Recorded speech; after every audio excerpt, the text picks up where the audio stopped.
हाय बच्चों, आप लोग के अपना इस चैनल गुरुकुल कैंपस पर आपका हार्दिक स्वागत है। आज का जो टॉपिक है, हम आपको पॉलिटिकल पढ़ाने जा रहे हैं और पॉलिटिकल में बताएंगे कि सर पॉलिटिकल क्या है और पॉलिटिकल से जुड़ी हुई जो भी तथ्य है आज इस वीडियो के माध्यम से हम आपको बताएंगे। मेरे प्यारे बच्चों, मैं बस आप लोग के साथ कुछ टाइम एक्सपेंड करना चाहते हैं। 2 से 4 मिनट आपको लेंगे। बच्चा मेरे जस्ट अभी लॉकडाउन खुला है और जस्ट लॉकडाउन खुलने के बाद आपको जितना भी एग्ज़ाम आप तकरीबन फॉर्म भरे हैं वो सभी फॉर्म का एग्ज़ाम जो जुलाई से अगस्त तक, सितंबर तक टोटल एग्ज़ाम आपका धीरे धीरे करके हो जाएगा। जैसे में आप MDS भरे हैं, आप LTC भरे हैं, आप बिहार पुलिस जो वैकेंसी आएगा उसके वो भरेंगे, आप दरोगा का एग्ज़ाम होगा, इसके बाद बहुत सारा एग्ज़ाम जो है ग्रुप D है, NTPC है। तो ये सब एग्ज़ाम जो है आपको धीरे धीरे होते चला जाएगा। तो बच्चों मेरे बैठना नहीं है, निरंतर और धैर्य के साथ हम लोग तैयारी में लगे रहेंगे और यही तैयारी जो है आप लोग को आगे बढ़ाएगा, है ना। तो सबसे बड़ी बात यह है कि आप में अगर निरंतर और धैर्य ये दोनों है तो आप बड़े से बड़े मुकाम हासिल कर सकते हैं। तो इस वीडियो के माध्यम से बच्चा मेरे, मैं आपको आज सबसे बड़ा चीज पढ़ाने जा रहा हूं जिसका नाम है पॉलिटिकल। इसको पॉलिटिकल का हिंदी रूपांतरण होता है राजव्यवस्था। पॉलिटिकल राजव्यवस्था, या इसको आप राजनीतिक शास्त्र भी कह सकते हैं। तो सर राजव्यवस्था जो पॉलिटिकल है, ये पॉलिटिकल जो है पॉलिटिक्स से उत्पन्न लिया। पॉलिटिकल से उत्पन्न लिया क्या? पॉलिटिक्स। और पॉलिटिक्स से उत्पन्न लिया पुलिस। और पुलिस का अर्थ होता है मेरे प्यारे बच्चों, पुलिस का अर्थ क्या होता है? नगर व राज्य। याद रखिएगा, पुलिस का अर्थ क्या होता है? नगर व राज्य, अर्थात विज्ञान की वह शाखा जिसमें नगर व राज्य का अध्ययन करते हैं। अर्थात विज्ञान की वह शाखा, कहेंगे कि अर्थात विज्ञान की वह शाखा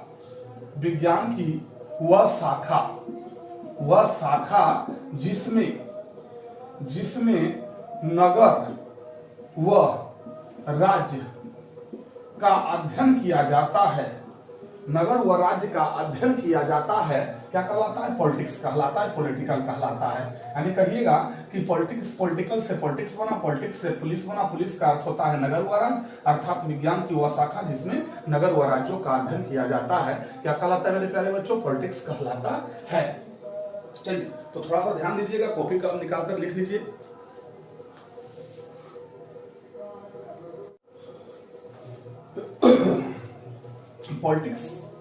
पॉलिटिकल से बना पॉलिटिक्स से बना पुलिस का अर्थ होता है नगर व राज्य, अर्थात विज्ञान की वह शाखा जिसमें नगर व राज्य का अध्ययन किया जाता है। अर्थात विज्ञान की वह शाखा जिसमें नगर व राज्य का अध्ययन किया जाता है, उसे क्या कहते हैं मेरे प्यारे बच्चों? याद रखिएगा, उसे हम लोग पॉलिटिक्स कहते हैं या पॉलिटिकल कहा जाता है। बच्चा मेरे, पॉलिटिकल का जो जनक है, आपको बता देना चाहते हैं कि पॉलिटिकल का जो जनक है वो अरस्तु है। याद रखिएगा कि पॉलिटिकल का जनक कौन है? अरस्तु। याद रखिएगा, अरस्तु पॉलिटिकल में 2 पुस्तक लिखा। पहला पुस्तक का नाम था द पॉलिटिक्स, और इनके द्वारा लिखा गया दूसरा पुस्तक का नाम था द एथिक्स। यानी अरस्तु द्वारा लिखा गया पुस्तक का नाम 2 है। पहला का नाम है द पॉलिटिक्स और दूसरा का नाम है द एथिक्स। याद रखिएगा, द एथिक्स। पहला का नाम है द पॉलिटिक्स और दूसरा नाम है। तो अरस्तु ने कितने पुस्तक लिखा? 2। अरस्तु ने द पॉलिटिक्स और द एथिक्स नामक पुस्तक किसने लिखा? अरस्तु। बच्चा मेरे ये भी याद रखिएगा कि अरस्तु जो थे वो यूनान का विद्वान थे। यूनान का विद्वान कौन थे? अरस्तु थे। याद रखिएगा, यूनान का प्राचीन नाम ग्रीक है। यूनान का प्राचीन नाम क्या है प्यारे बच्चे? ग्रीक है। अब आपको ये भी पता होना चाहिए कि यूनान की जो राजधानी है वो एथेंस है। क्या है बच्चे मेरे?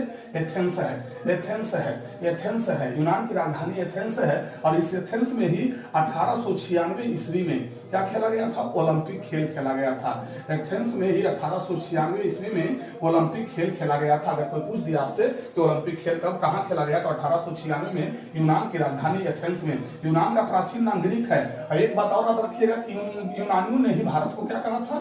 इंडिया कहा था। यूनानियों ने ही भारत को क्या कहा था मेरे प्यारे बच्चों? इंडिया कहा था। तो फिर से एक बात चलते हैं कि पॉलिटिकल से पॉलिटिक्स जन्मा। पॉलिटिक्स क्या अर्थ है? पुलिस का मतलब हुआ नगर व राज्य, अर्थात विज्ञान की वह शाखा जिसमें नगर व राज्य का अध्ययन किया जाता है, उसे पॉलिटिक्स कहा जाता है या पॉलिटिकल कहा जाता है।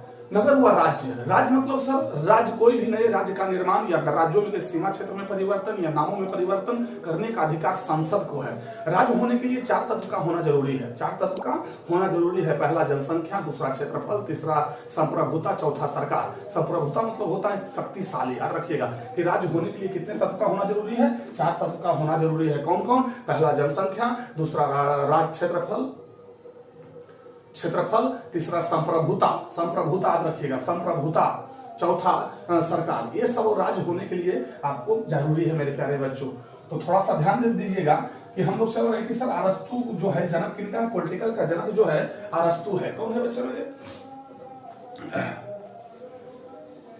चलिए ध्यान दीजिएगा, पॉलिटिकल का जनक कौन है? अरस्तु है। अरस्तु जो है वो पॉलिटिकल का जनक है। पॉलिटिकल का जनक जो है अरस्तु है। अरस्तु द्वारा लिखा गया 2 पुस्तक, the politics, the ethics. The politics, the politics, the ethics. अरस्तु यूनान के विद्वान थे। अरस्तु यूनान के विद्वान थे। यूनान की राजधानी एथेंस है। यूनान की राजधानी एथेंस है। यूनानियों ने भारत को क्या कहा? इंडिया कहा। यूनान की प्राचीन नाम ग्रीक है। यूनान की प्राचीन नाम ग्रीक है। एथेंस में 1896 ईस्वी में क्या हुआ था? तो ओलंपिक खेल हुआ था मेरे प्यारे बच्चों। याद रखिएगा कि एथेंस में सर्वप्रथम 1896 में क्या हुआ था? तो ओलंपिक खेल हुआ था। एथेंस में 1896 ईस्वी में ओलंपिक खेल हुआ था। कहाँ हुआ था ओलंपिक खेल? तो 1896 में यूनान की राजधानी जो है एथेंस में ही सर्वप्रथम आधुनिक ओलंपिक खेल हुआ था। ये मेरे प्यारे बच्चों आप लोग याद रखिएगा। चलिए तो ये तो आप लोग समझ गए कि सर अरस्तु जो थे यूनान के विद्वान थे। यूनानियों ने ही भारत को इंडिया कहा है। अरस्तु द्वारा लिखा गया 2 पुस्तक, द पॉलिटिक्स और द एथिक्स। मेरे प्यारे बच्चों यहाँ थोड़ा सा और भी ध्यान देना है कि अरस्तु के गुरु के नाम प्लूटो थे मेरे प्यारे बच्चों, प्लूटो। और प्लूटो के गुरु के नाम सुकरात थे। ये भी आता है क्वेश्चन कि अरस्तु के नाम प्लूटो, अरस्तु के गुरु प्लूटो, प्लूटो के गुरु कौन थे? सुकरात। अरस्तु किनके गुरु थे? तो सिकंदर महान। सिकंदर महान के गुरु अरस्तु थे। सिकंदर महान के गुरु अरस्तु थे। और सिकंदर महान को आप जानते हैं कि विश्व विजेता सिकंदर महान को कहा जाता है। और सिकंदर कहाँ का शासक था? मेसोडोनिया। मेसोडोनिया यानी कहेंगे तो यूनान का शासक जो था वो सिकंदर था। यूनान के जगह मेसोडोनिया जो था, मेसोडोनिया का शासक सिकंदर था। और यही सिकंदर महान का गुरु कौन थे? अरस्तु। जबकि अरस्तु का गुरु प्लूटो। प्लूटो द्वारा लिखा गया पुस्तक का नाम था the Republica. The Republica, the Republica पुस्तक का लेखक कौन है? तो याद रखिएगा कि प्लूटो जो है द रिपब्लिका नामक पुस्तक का लेखक है। तो ये तो हुआ जनक। अगर पूछ दिया आपसे कि पॉलिटिकल का जनक कौन है? तो अरस्तु।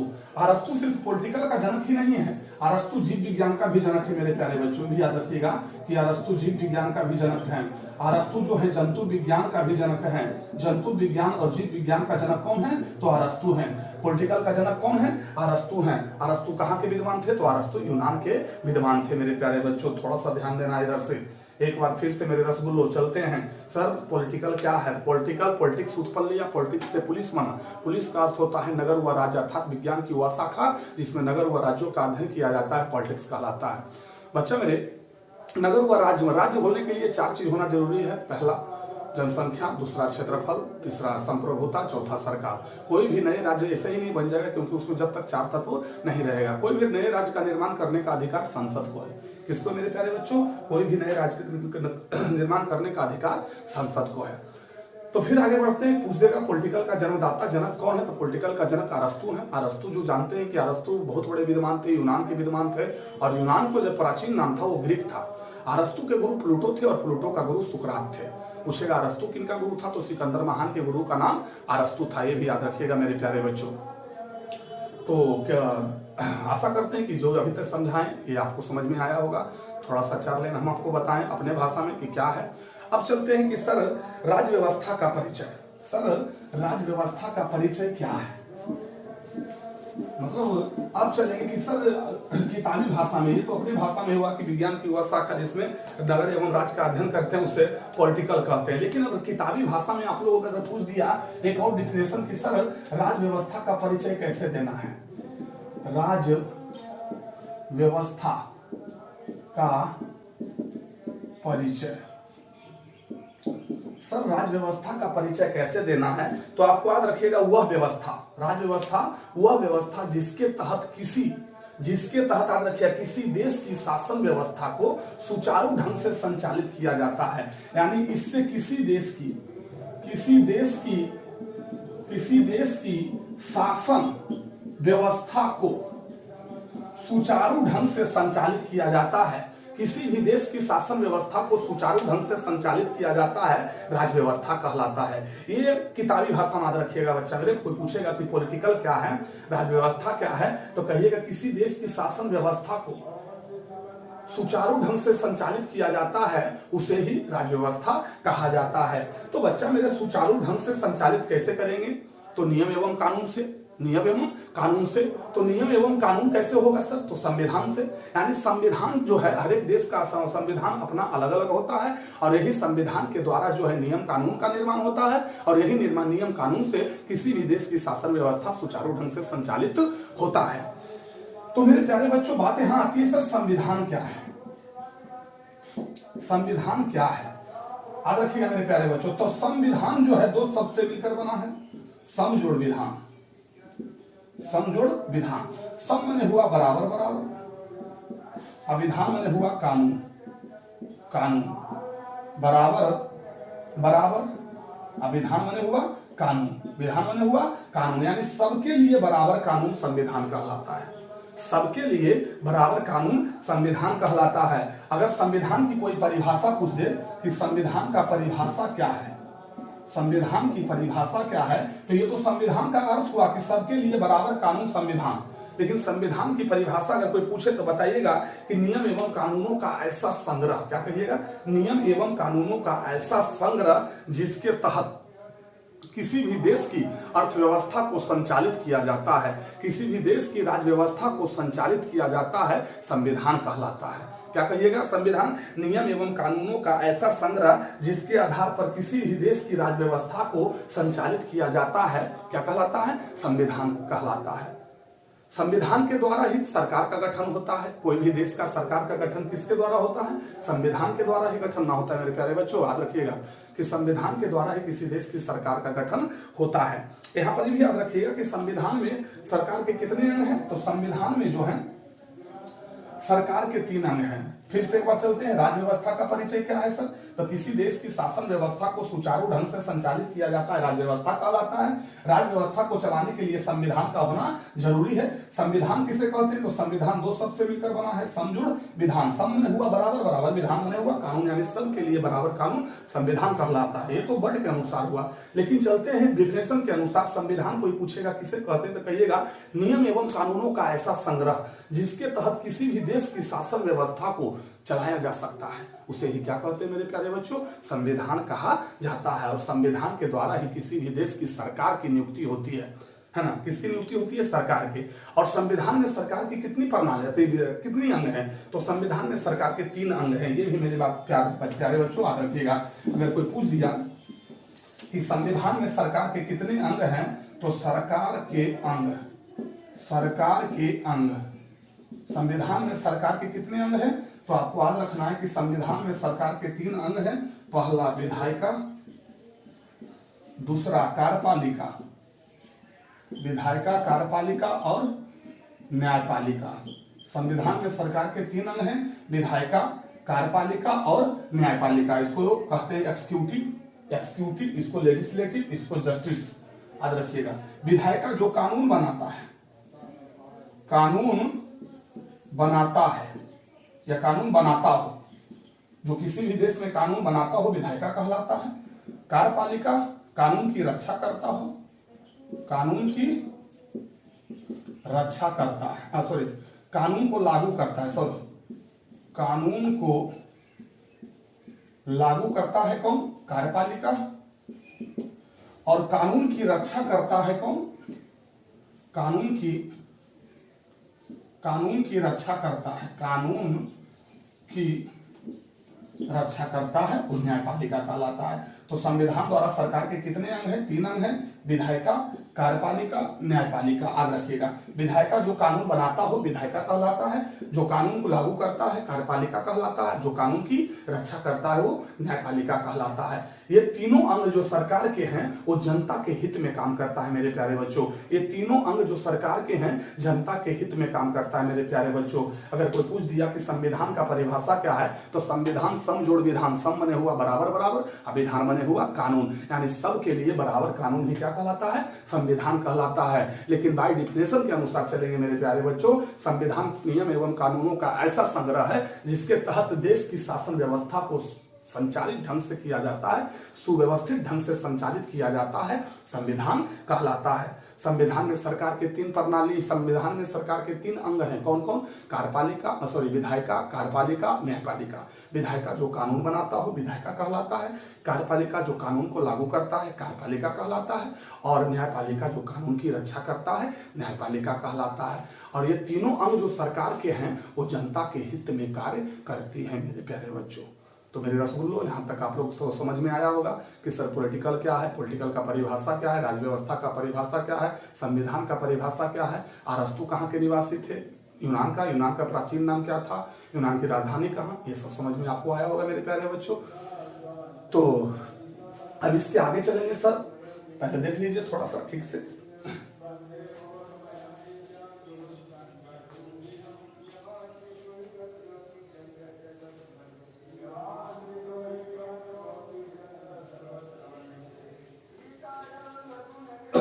चलिए तो हम आगे बढ़ते हैं, इसको हटा देते हैं मेरे प्यारे बच्चों।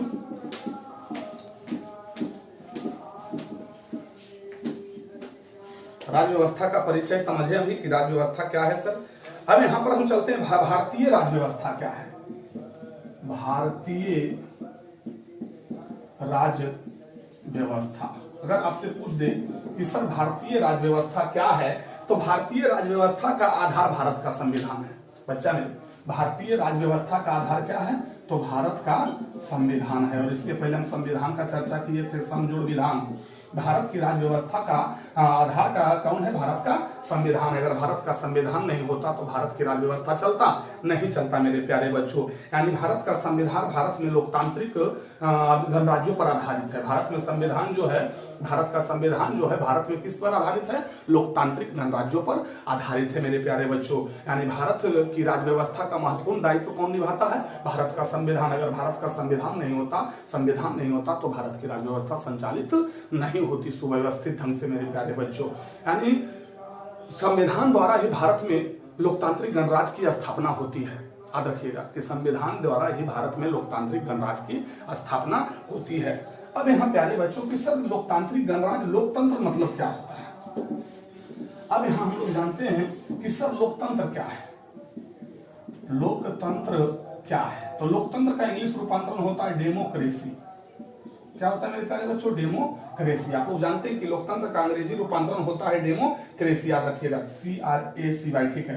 डेमो दो अक्षर दो शब्द से मिलकर बना है, एक है डेमो और दूसरा है क्रेटिया। डेमो और क्रेटिया, डेमोस माने हुआ जनता और क्रेटिया माने हुआ शासन।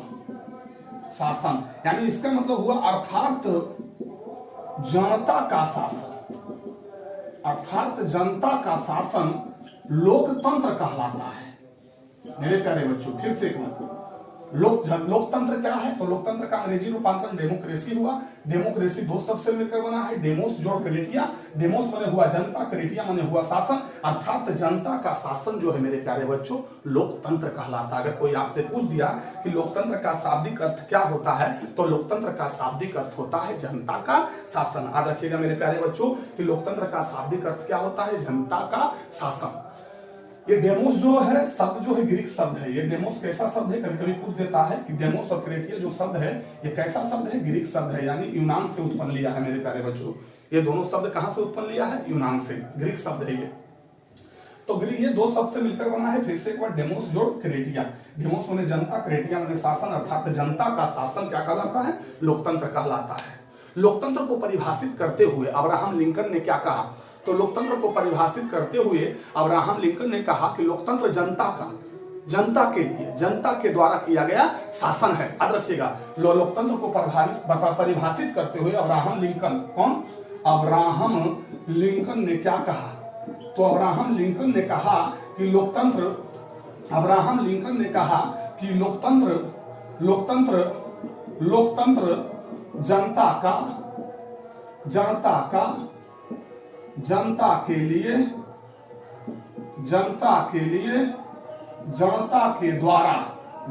के द्वारा किया गया शासन है। कभी कभी ये क्वेश्चन जो है आता है कि निम्नलिखित किसने कहा कि लोकतंत्र जनता के लिए, जनता के द्वारा किए गया शासन है? तो ये किसने कहा? Abraham Lincoln. अब्राहम लिंकन अमेरिकी राष्ट्रपति थे मेरे प्यारे बच्चों। इंग्लिश में कहें democracy is of the people and for the people and by the people. यह कथन किसका है? यह किसने कहा? तो अब्राहम लिंकन ने कहा। अब यहाँ पर बात चर्चा आती है कि सर लोकतंत्र कितने प्रकार के होते हैं, लोकतंत्र के कितने भाग होते हैं? तो मेरे प्यारे बच्चों, लोकतंत्र के दो भाग होते हैं। लोकतंत्र के कितने भाग में बांटा गया? लोकतंत्र के दो भाग में बांटा गया। पहला को कहा गया प्रत्यक्ष लोकतंत्र और दूसरा को कहा गया अप्रत्यक्ष लोकतंत्र। अप्रत्यक्ष लोकतंत्र इसको कहते हैं डायरेक्ट डेमोक्रेसी, और इसको कहा जाता है इनडायरेक्ट डेमोक्रेसी। एक हुआ डायरेक्ट डेमोक्रेसी, दूसरा हुआ इनडायरेक्ट डेमोक्रेसी। एक हुआ प्रत्यक्ष लोकतंत्र और दूसरा हुआ अप्रत्यक्ष लोकतंत्र। सर प्रत्यक्ष लोकतंत्र क्या है? बात यहां आता है। लोकतंत्र दो शब्द से मिलकर बना है, डेमो जोड़ क्रेटिया। डेमोस माने होता है जनता, क्रेटिया माने होता है शासन, अर्थात जनता का शासन लोकतंत्र कहलाता है। लोकतंत्र को परिभाषित करते हुए अब्राहम लिंकन ने क्या कहा? तो लोकतंत्र को परिभाषित करते हुए अब्राहम लिंकन ने कहा कि लोकतंत्र जनता के द्वारा, जनता के लिए, जनता के द्वारा किया गया शासन है। Democracy is of the people and for the people and by the people. याद रखिएगा सर, लोकतंत्र दो प्रकार के होते हैं, प्रत्यक्ष लोकतंत्र और अप्रत्यक्ष लोकतंत्र। बात आती है प्रत्यक्ष लोकतंत्र क्या है सर? तो प्रत्यक्ष लोकतंत्र लोकतंत्र का वह रूप है जिसमें जनता का शासन हो, उसे प्रत्यक्ष लोकतंत्र कहते हैं। यानी कहें तो ये प्रत्यक्ष लोकतंत्र जिसमें जनता का शासन हो, जिसमें जनता का शासन हो, कौन सा लोकतंत्र कहलाता है? प्रत्यक्ष लोकतंत्र कहलाता है। तो जनता जिसमें स्वयं शासन करे, जनता द्वारा चुने गए उम्मीदवार शासन ना करे, जिसमें जनता स्वयं शासन करे, उसे प्रत्यक्ष लोकतंत्र कहा जाता है। बस एक वर्ड में याद रखिएगा। और इसका एकमात्र उदाहरण जो है स्विट्जरलैंड है। स्विट्जरलैंड इसका एकमात्र उदाहरण है जहां सिर्फ जनता का शासन है। वो कौन सा नगर? तो कैटीना नगर। कभी कभी आप पूछता है कि स्विट्जरलैंड कैटीना नगर जो है जहां प्रत्यक्ष लोकतंत्र है, जहां की आबादी काफी कम है, लमसम बहुत ही कम है, और वहां सिर्फ जनता शासन करता है। ये नहीं कि जनता के द्वारा चुने गए नेता लीडर शासन करता है। मेरे प्यारे बच्चों, तो प्रत्यक्ष लोकतंत्र किसे कहते हैं? वह लोकतंत्र का वह रूप है जिसमें जनता स्वयं शासन करे, प्रत्यक्ष लोकतंत्र कहलाता है। एग्जाम्पल में स्विट्जरलैंड के कैटीना नगर। क्लियर? अप्रत्यक्ष लोकतंत्र किसे कहते हैं? तो अप्रत्यक्ष लोकतंत्र का वह रूप है जिसमें जनता द्वारा चुने गए प्रतिनिधियों का शासन हो, उम्मीदवार का शासन हो या नेता का शासन हो, उसे अप्रत्यक्ष लोकतंत्र कहते हैं। और अप्रत्यक्ष लोकतंत्र के द्वारा ही नेता चुना जाता है ना बच्चा? अब पूरे विश्व में लोकतंत्र का यही रूप प्रचलित है। पूरे विश्व में लोकतंत्र का यही रूप प्रचलित है। कौन सा रूप? अप्रत्यक्ष लोकतंत्र का ही रूप पूरे विश्व में प्रचलित है। याद रखिएगा कि जनता द्वारा चुने गए प्रतिनिधियों का शासन होता है किस लोकतंत्र में? अप्रत्यक्ष लोकतंत्र में। याद रखिएगा मेरे प्यारे बच्चों कि अप्रत्यक्ष लोकतंत्र में जनता द्वारा चुने गए प्रतिनिधियों का शासन होता है। तो लोकतंत्र कितने प्रकार के? दो प्रकार के, प्रत्यक्ष लोकतंत्र, अप्रत्यक्ष लोकतंत्र। अब प्रत्यक्ष लोकतंत्र किसे कहेंगे? जिसमें जनता का शासन हो, उसे प्रत्यक्ष लोकतंत्र। इसका एग्जांपल एकमात्र है स्विट्जरलैंड के कैटीना नगर। प्रत्यक्ष लोकतंत्र, अप्रत्यक्ष लोकतंत्र किसे कहेंगे? तो जिसमें जनता द्वारा चुने गए प्रतिनिधि, जनता द्वारा चुने गए प्रतिनिधि का शासन हो, प्रतिनिधि का शासन हो, उसे क्या कहते हैं? अप्रत्यक्ष लोकतंत्र कहा जाता है। याद रखिएगा जिसमें जनता द्वारा चुने गए प्रतिनिधि का शासन हो, उसे कौन सा लोकतंत्र कहते हैं? अप्रत्यक्ष लोकतंत्र कहा जाता है। मेरे प्यारे बच्चों, फिर से वंस अगेन चलते हैं एक बार। सर पॉलिटिकल क्या है? तो पॉलिटिकल से बना पॉलिटिक्स और पॉलिटिक्स से बना पुलिस। पुलिस का अर्थ होता है नगर व राज्य, अर्थात विज्ञान की वह शाखा जिसमें नगर व राज्य का अध्ययन का होता है उसे राजनीतिक शास्त्र कहते हैं। सर नगर व राज्य, राज्य क्या है सर? तो राज्य का, कोई भी नए राज्य का निर्माण संसद करता है, किसी भी नए राज्य के सीमा में परिवर्तन संसद करता है, किसी नए राज्य के नामों में परिवर्तन संसद करता है। यानी नए राज्य के निर्माण को होने के लिए 4 तत्व का होना जरूरी है। पहला कौन? जनसंख्या, दूसरा कौन? क्षेत्रफल, तीसरा सरकार, चौथा संप्रभुता। ये चारों चीज का होना जरूरी है। संप्रभुता माने हुआ शक्तिशाली। बच्चा मेरे, राज्य व्यवस्था, अब चलते हैं किताब से बाय डिफिनेशन क्या है। तो राज्य व्यवस्था उस व्यवस्था को कहते हैं जिसमें किसी भी देश की शासन व्यवस्था को सुचारू ढंग से संचालित किया जाता है, उसे राज्य व्यवस्था कहते हैं। तो किसी देश की शासन व्यवस्था को सुचारू ढंग से संचालित किया जाएगा कैसे? नियम कानून से ना जी। जहां नियम कानून नहीं है तो उसका शासन सुचारू ढंग से संचालित होगा? नहीं होगा। तो नियम कानून का मेन संग्रह क्या है? संविधान है। तो संविधान क्या है सर? तो सम जोड़ विधान, सम मने हुआ बराबर, विधान मने हुआ कानून, अर्थात सबके लिए बराबर कानून संविधान कहलाता है। याद रखिएगा, नियम एवं कानूनों का ऐसा संग्रह जिसके तहत किसी भी देश की शासन व्यवस्था को चलाया जा सकता है, उसे ही संविधान कहते हैं। संविधान 2 शब्द से मिलकर बना है, समजोड़ विधान, सम मने बराबर, विधान मने कानून। तो ये संविधान। अब यहाँ आती है सर भारत की राज्य व्यवस्था क्या है। तो भारतीय राज्य व्यवस्था का आधार भारत का संविधान है। भारतीय राज्य व्यवस्था का आधार क्या है? भारत का संविधान। भारत का संविधान नहीं होता तो भारत का राज्य व्यवस्था चलता? नहीं चलता। अर्थात भारत की संविधान द्वारा ही भारत की राज्य व्यवस्था को चलाया जा सकता है। अर्थात संविधान के द्वारा ही भारत की राज्य व्यवस्था को चलाने के लिए एक सरकार की नियुक्ति होती है और वही सरकार जो है हमारा भारत को चलाता है। ये भी बात याद रखिएगा मेरे प्यारे बच्चों। यहाँ तक दिक्कत? कोई दिक्कत नहीं। अब आगे बढ़ते हैं, कहते हैं कि सब लोकतंत्र क्या है। तो लोकतंत्र डेमोक्रेसी इसको कहते हैं। डेमोस जोड़ क्रेटिया, डेमोस मने हुआ जनता, क्रेटिया मने हुआ शासन, अर्थात जनता का शासन लोकतंत्र कहलाता है। लोकतंत्र को परिभाषित करते हुए अब्राहम लिंकन ने क्या कहा कि लोकतंत्र जनता के लिए जनता के द्वारा किया गया शासन है। याद रखिएगा, ये किसने कहा? अब्राहम लिंकन ने कहा। लोकतंत्र 2 प्रकार के होते हैं, प्रत्यक्ष लोकतंत्र, अप्रत्यक्ष लोकतंत्र। प्रत्यक्ष लोकतंत्र किसे कहते हैं? तो प्रत्यक्ष लोकतंत्र उस लोकतंत्र को कहते हैं जिसमें जनता स्वयं शासन करे, उसे प्रत्यक्ष लोकतंत्र कहते हैं। जैसे में स्विट्जरलैंड के कैटीना नगर। अप्रत्यक्ष लोकतंत्र किसे कहते हैं? तो वैसे अप्रत्यक्ष लोकतंत्र का वह रूप है जिसमें जनता द्वारा चुने गए प्रतिनिधि का शासन हो, नेता का शासन हो, उसे अप्रत्यक्ष लोकतंत्र कहते हैं। और पूरे विश्व में लोकतंत्र का यही रूप जो है प्रचलित है। कौन सा रूप?